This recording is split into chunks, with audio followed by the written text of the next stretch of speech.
I wrote something today that I think is very, very salient, very important, and probably not politically correct, but I don't care. I don't care. You know, we had a situation in California very recently where somebody was making bombs in an apartment. The mother saw him. The mother didn't notice anything wrong. I watched the sister being interviewed. Believe me, in my opinion, she was lying like crazy. I watched that interview.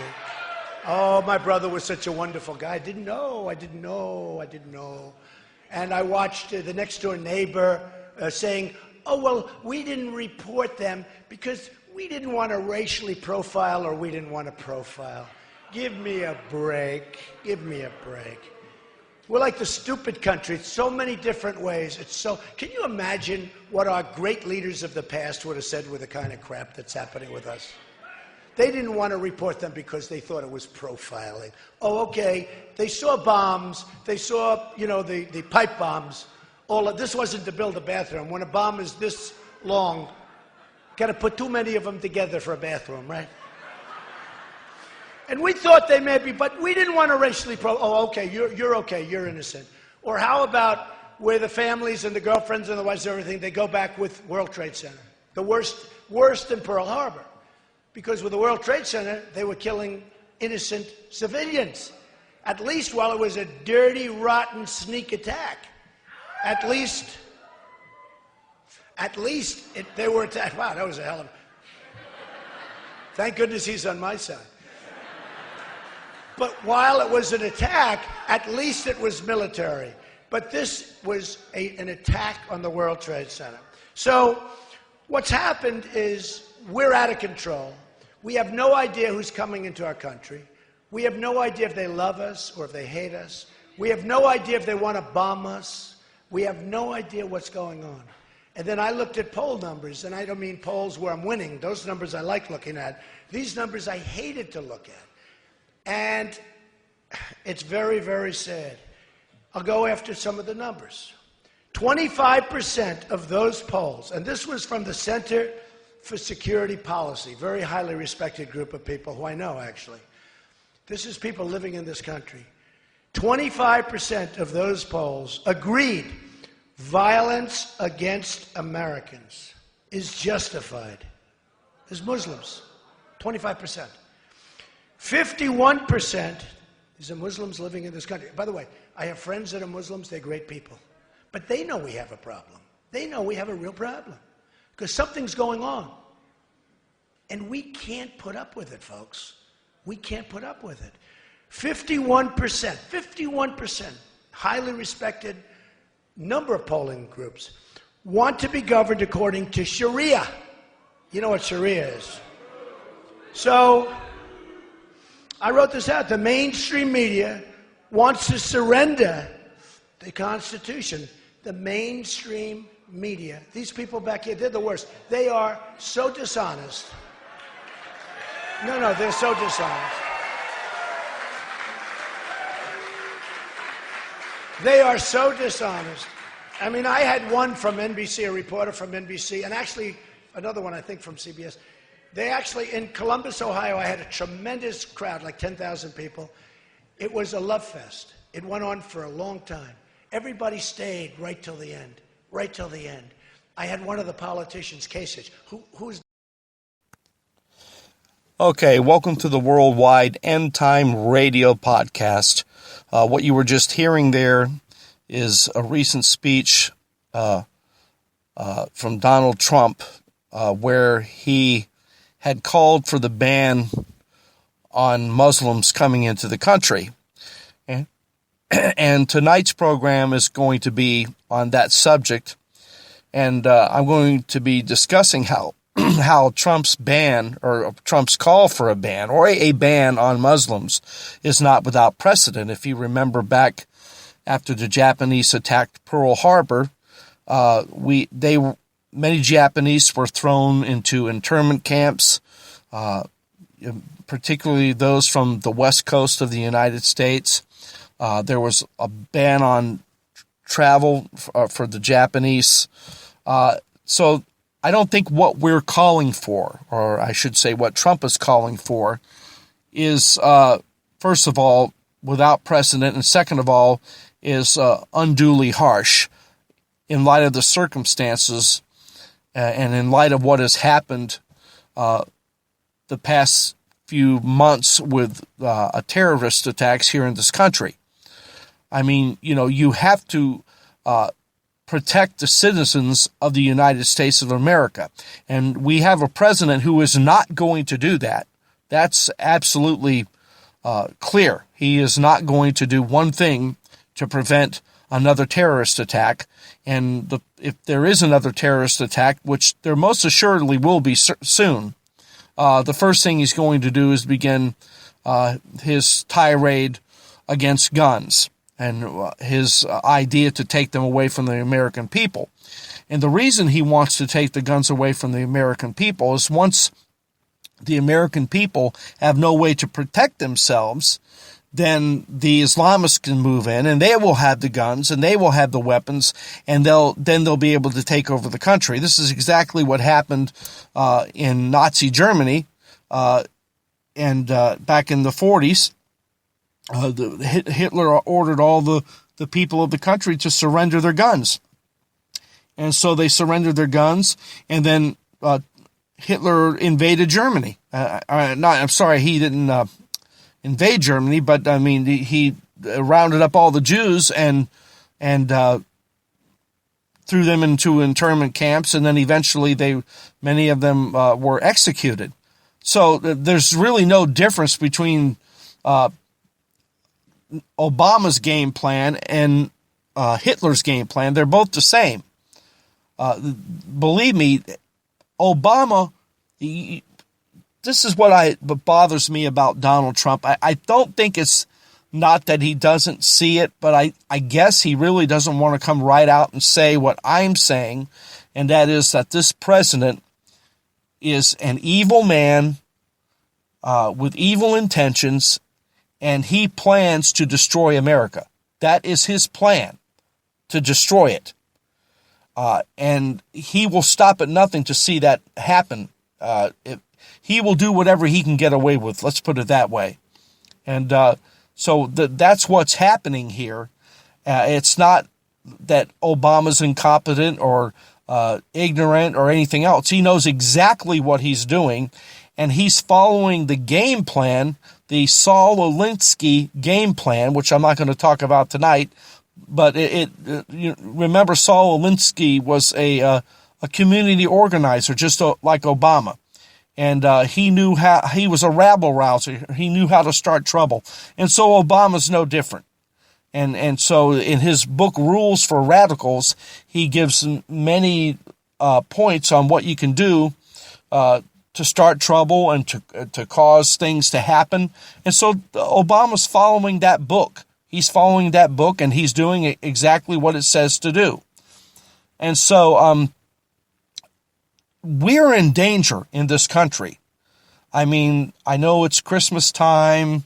There's Christmas trees up everywhere, and that must infuriate the Muslims to no end.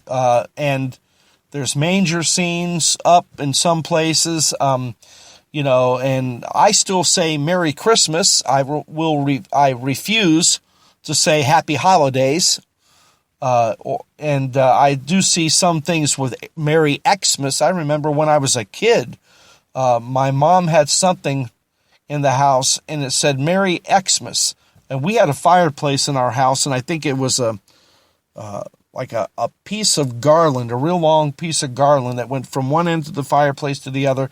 We used to attach it to the mantle, and it had this little sign that hung off of it, which said Merry Xmas. So that's been around for a long time. This trying to drive Christ out of everything has been around for a long, long time. We don't want to offend anybody by saying Merry Christmas because we don't want to offend anybody with the name of Christ. Well, I have a shirt I'm wearing right now that says He is risen, and it has pictures of the crucifix and different things on it. and I will continue to wear shirts like that. I will continue to wear shirts that lift up America, that are that speak well of America, and I really don't care who likes it or doesn't like it. It's my right to wear these shirts. We still live in a free society, as much as Obama would like to see it become unfree. It is still free at this point. We still have freedom of speech, as evidenced by this network that I'm on, Spreaker. This is some place where people like myself can get on the network and deliver a message, as long as you're not threatening somebody's life or something. You have a right to speak your mind, and that's what I'm doing. And so we're in danger here in America. There's no ifs, ands, or buts about that. And unfortunately, we humans are finite creatures, and we don't have the benefit of foreknowledge, so we don't really know what's coming down the pike. But if past history is any indication of future events, well, then we know we're in for a long haul.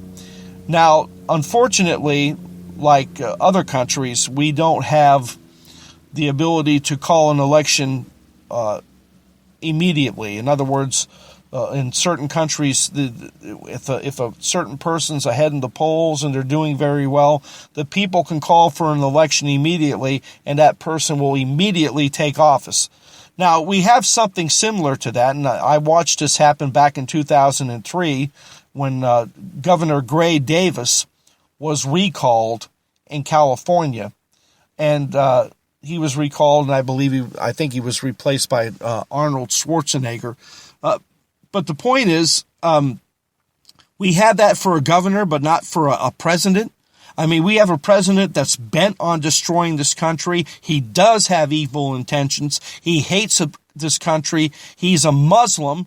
He's probably a member of the Muslim Brotherhood. And so he's going to do everything he can to make it difficult for Americans. And we don't have the power to just recall him and replace him.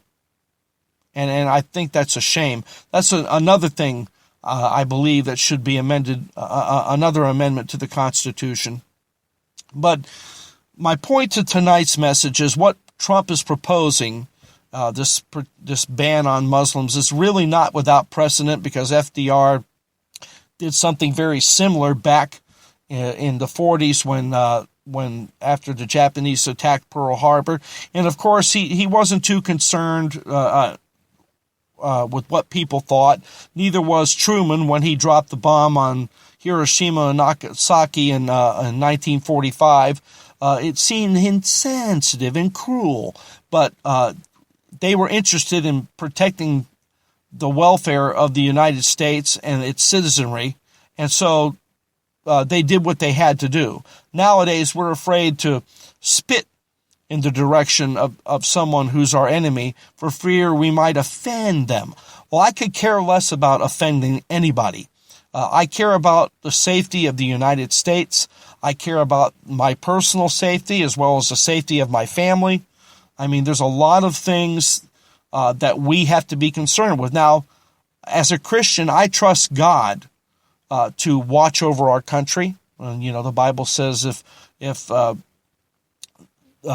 Lord doesn't watch over the house, they labor in vain that build it. And if the Lord does not watch over the city, the watchman waketh but in vain. I believe one reason that we haven't had any terrorist attacks on the level of September 11th, 2001 so far is the fact that God has been watching over our country. And many terrorist attacks have been thwarted.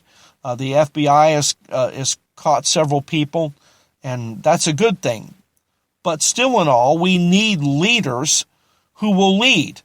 Now, there was something I read today on Facebook, and it was a post about Vladimir Putin, and he essentially, I can't quote it verbatim, but Putin said that, if you come to this country, if you're a Muslim and you want to come to this country, and you don't like it, well, then we suggest you go to a country, and they want Sharia law. That's what he was talking about. If you're a Muslim and you want to have Sharia law, well, we suggest you go to countries that have Sharia law.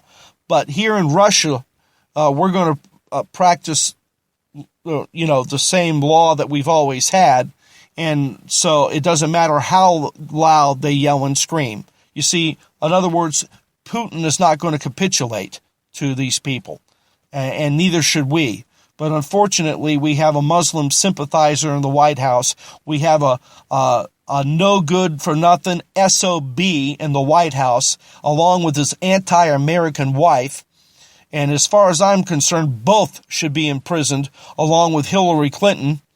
And a lot of things would be a lot better. Let's put it this way. Things would be a lot better if these people weren't in office. And as for Joe Biden, I know we haven't heard much from him lately. I have no sympathy for Joe Biden. Remember, Joe Biden stood by Obama. He verbally supported his policies, and many of his policies caused a lot of people to lose their lives. So it's only fitting, in my opinion, that Joe Biden should lose his son, like other people lost their children unnecessarily due to Joe Biden's and Barack Obama's policies. Yeah, I know Barack Obama is the one who makes the policy, but Joe Biden has always supported whatever Barack Obama did. So how does it feel to lose your son? You know how many people have lost their sons thanks to Obama's stupid policies? Just imagine, just 6 Marines that were killed on a Marine base back in over the summer. I don't remember exactly which month. Those were somebody's sons. And because of the insane policies of the left to have military bases be an area where it's a gun-free zone, 6 innocent people were killed. Did you see Obama turn around and say, you know what? We're not going to have this anymore. From now on, the military bases, the personnel on the military bases is going to be armed. I remember Fort Hood back in 2009. I forgot what that idiot's name is, but Nidal Hassan or whatever his name is, they had a gun-free zone, but Nidal Hassan didn't honor the gun-free zone, and consequently, I think it's like 30 people lost their lives.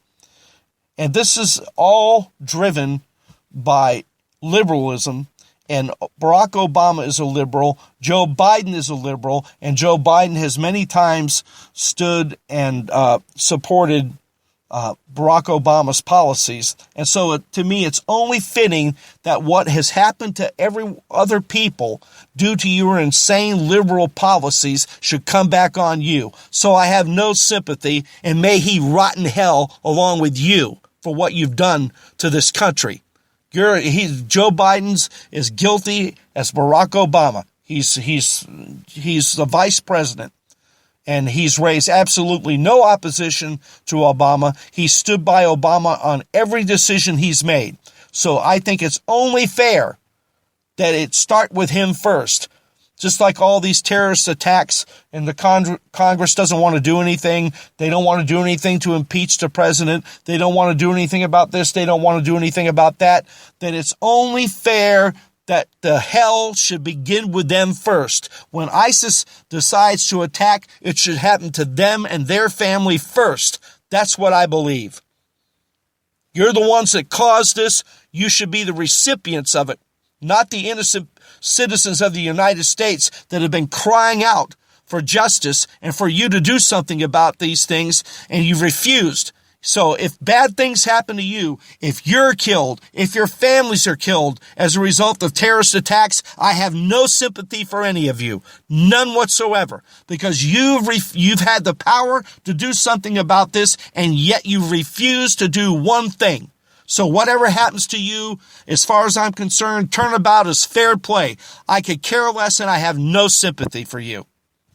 And so what I'm trying to say, the only point I want to make again, is that what Donald Trump is proposing is not without precedent, nor is it so extreme. In light of what's been happening in this country now, particularly over the year 2015, we need to get a handle on this, and we can't get a handle on it while we're at the same time flooding our country with refugees from Syria and all these Muslim countries, and these are people that hate us.